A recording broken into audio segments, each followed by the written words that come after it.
And Russians are turning to magic as war and uncertainty grows. Amid a prolonged war in Ukraine and rising economic strain at home, a growing number of Russians are seeking answers from the supernatural.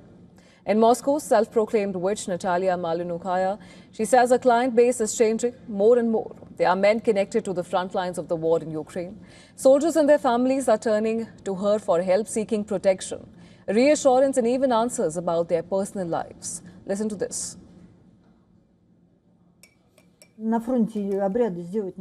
People who are fighting in the special military operation in Ukraine right now, yes, they contact us, and there are many of them.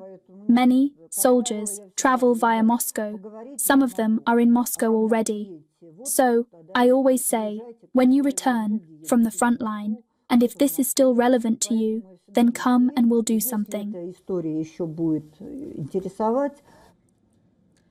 But this turn toward mysticism is not new in Russia. For centuries, Orthodox Christianity has coexisted with folk belief superstitions and occult practices. Now, in times of turmoil, that blend has often resurfaced.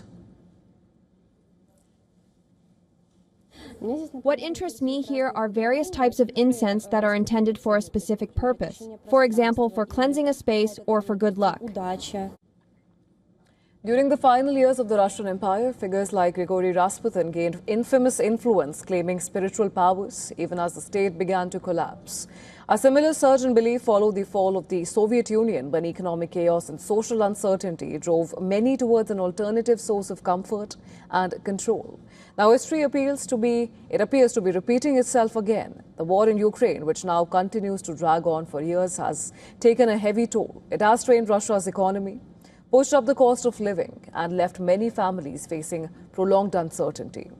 In that environment, belief in the supernatural is on the rise again. Recent surveys suggest that nearly half of Russians now believe that some people possess magical powers or the ability to predict the future. For some, this is about hope. For others, it is about control in a situation where control is hard to find.